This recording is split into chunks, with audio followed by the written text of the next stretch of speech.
Hi, everyone. Welcome back. So, this is crazy. We have over 200 episodes of The Dr. Shannon Show, and well over 200. I'm just counting the Thursday episodes. So, just the Thursday episodes alone, we have over 200 episodes. And what I did when we hit 100 episodes is I did a few podcasts kind of summarizing some of our best and most popular episodes and topics and put them into a few episodes. And y'all loved those. And they were really helpful for you, I think. And I also, in those episodes, kind of updated some of my thoughts on things. So I wanted to do that again, but for the 200th episode. So this episode will be about metabolism. I personally love this topic. I think it's really interesting, and you all clearly think it's interesting too, because the metabolism episodes that we've done have been so popular. So I personally think metabolism is interesting because it's complex.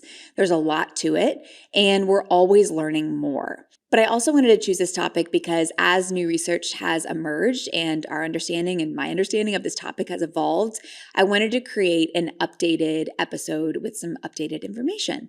So let's talk about how metabolism changes as you age.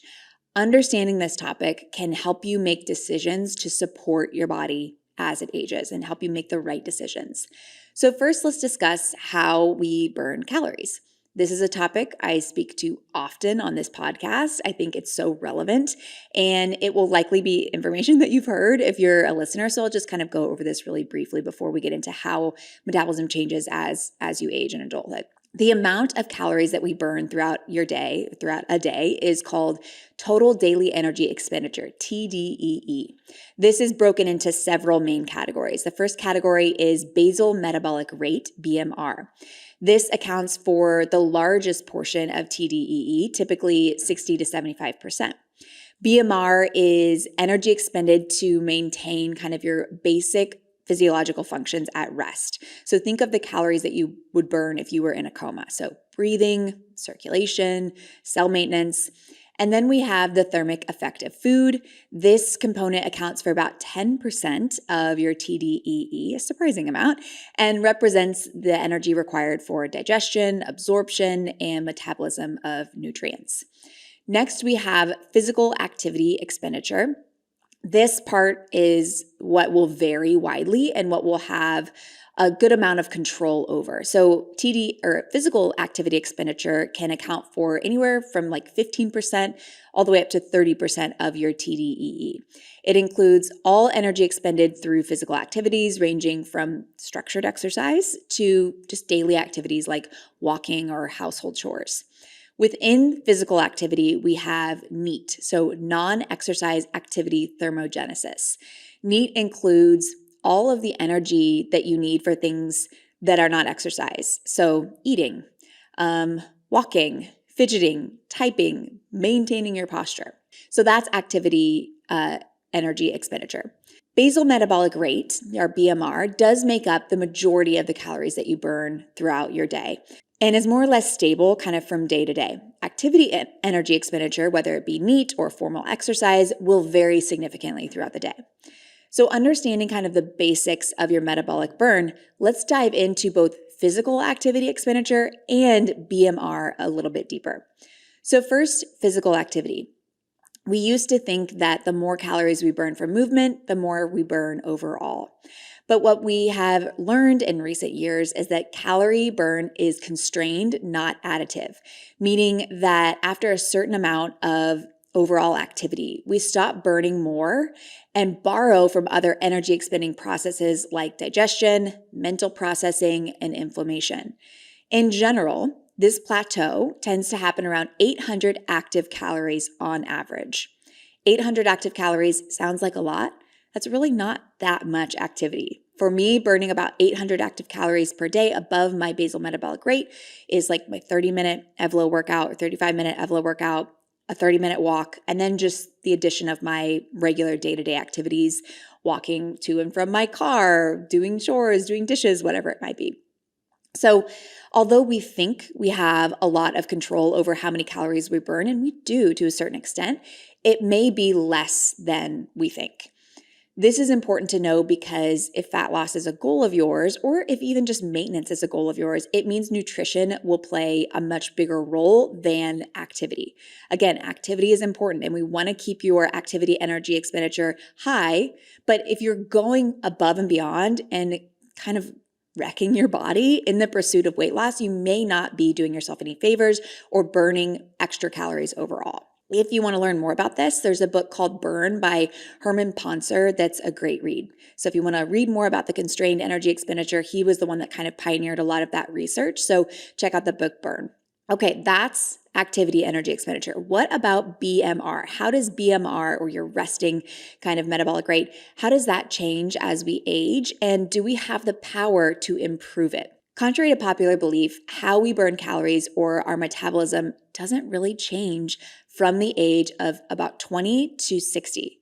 So a large-scale study that I talked about in one of my podcasts around metabolism looked at energy expenditure across the human lifespan using a large database. So they had over 6,400 subjects, ages 8 days old, all the way up to 95 years old. They measured using doubly labeled water, which is the gold standard for measuring calorie expenditure, metabolic changes throughout our life. And what they found is that our metabolism doesn't really change that much in adulthood. The study found that we have 4 distinct life stages of our metabolism. So the first is from ages 0 to 1 year. And this is where you're having rapid metabolic acceleration. And then from years 1 to 20, you have kind of a steadily decline into your adult levels. And then when you're an adult, so aged 20 to about 60, you have a stable metabolism. And then they find that adults over the age of 60 start to decline. So their metabolism declines by 0.7% per year. So when I did this podcast kind of discussing this study, a really common question I got was, what about menopause or perimenopause? Because what the study found is that even throughout this perimenopause transition or menopause transition, metabolism, when you account for lean mass, does not change. But anecdotally, from a lot of women in this group, they say, that's not true. My metabolism is absolutely changing during this stage. So what does the research say about this group of people? And before I get into this, I do want to touch on this. I do think it's important. I get so many questions from this group, and yet every time I talk about anything involving the menopause transition, I get so many angry messages and reviews. And I'm going to try to present what I understand and what I know, but please know that our understanding of this group is still emerging. So please don't leave me any angry reviews and messages, because I do want to continue talking about this topic. But again, I just think that people need to be nice. Okay, so let's get into this. There is confusing evidence about this group, so I will break it down in a few studies. So first, we have that large-scale study that I just talked about, and it's very high quality. And it says that from the ages of 20 to 60, your metabolism doesn't change when you account for lean mass, even during the menopause transition. However, a literature review published in 2023 claims that BMR decreased by 250 to 300 calories per day during the period of menopause and perimenopause. However, when I go to the study in which they cited that number, that 250 to 300 calories, the study that they used to reference actually says that RMR, resting metabolic rate, declines by 100 calories per day and is mainly due to the loss of lean mass. So I'm not really sure what the discrepancy is there. The authors attribute this decrease in BMR to lower estradiol levels, which can lower basal energy consumption, decrease insulin sensitivity, and cause loss of muscle. Another literature review about the role of estrogen in controlling energy balance agrees, claiming that a loss of estrogen affects body composition and leads to reduced skeletal muscle mass. So metabolic changes or metabolism changes during the perimenopause years do happen, but it could be largely due to the loss of lean mass. So this does line up with that large-scale metabolism study, since it states that when you are equating for lean mass, metabolism doesn't really change. Women during this transition are losing lean mass in part due to a loss of estrogen, which might be causing that lower metabolic rate. This highlights the importance of maintaining and probably building lean muscle mass through hypertrophy training throughout this time and before. However, if I've learned anything about hormones and metabolism over the years, it's that it's never as simple as attributing it to one singular thing. So although loss of lean muscle mass seems to matter when it comes to metabolism, I don't think that it's the only factor, especially in this age group. I really don't want to oversimplify this and saying that muscle is the only tool to use in this transition. It will likely involve a multidisciplinary approach with nutrition, lifestyle changes, potentially hormone replacement therapy, all things that I am not an expert in. So speak to your doctor or someone who is if you have concerns about this stage and this transition. Now, muscle clearly has an effect on our metabolism, not only if you're in the perimenopause transition, but at any point in your life. But if you remember, I did an episode that's number 153 on how muscle really affects your metabolism. Turns out it's not very straightforward. The popular claims are that muscle increases your metabolism significantly. And even in older episodes, I talked about how adding 1 pound of muscle can increase your metabolism by 50 to 100 calories per day. And I've recently revised that as I've learned from more accurate sources. And I think online and popular media, you'll kind of see the same thing, that adding just a little bit of muscle can have a really large impact on your resting metabolism. If we're looking at strict calorie burn from muscle, each pound of muscle burns around 6 to 10 calories per day, which is lower than I once claimed and lower than commonly claimed in fitness culture. However, it does burn more than fat mass. So replacing fat mass with muscle can influence your resting metabolic rate. So two people who are the same weight but have different body compositions will have a slightly different metabolic rate. So if you add 5 pounds of muscle to your body, you may be burning an extra 50 calories per day. However, if you're losing 5 pounds of muscle, your metabolism may only decrease by 50 calories per day if we're just looking at the strict calorie burn from muscle. So this doesn't add up, right? Because if we go back to the perimenopause studies, they say that metabolism may decrease by 250 to 300 calories per day. Other literature says 100 calories per day. Either way, if we're looking at the strict calorie burn from muscle, that would mean that you would have to lose anywhere from 10 to 30 pounds of muscle, which could be happening in some people, but I really don't think that the muscle loss is that dramatic. So this goes to show that the effect of muscle on metabolism clearly goes beyond the strict calorie burn of the muscle tissue itself. Metabolism is extremely complex, and muscle affects metabolism more than just the calories it takes to maintain.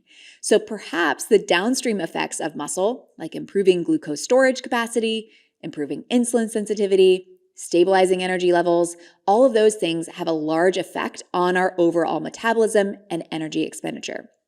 There is a lot more research necessary to truly understand the impact of lean mass and muscle mass on our metabolism, but we can see that it really is more powerful than just the extra 6 to 10 calories per pound burned per day. So what's the takeaway of all of this? No matter your age, build the muscle. It will protect you from age-related declines. It gets more difficult to build as you age, so start early. But on the other hand, it's never too late.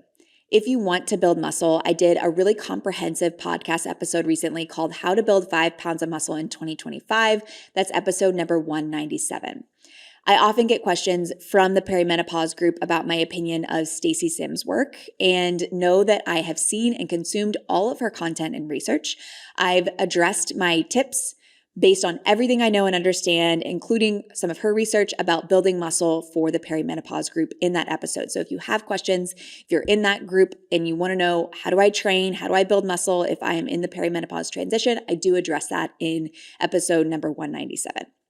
Okay, I hope you enjoyed this episode. Please remember to be nice in the reviews and comments, and we will see you all next week. Same time, same place. Bye for now.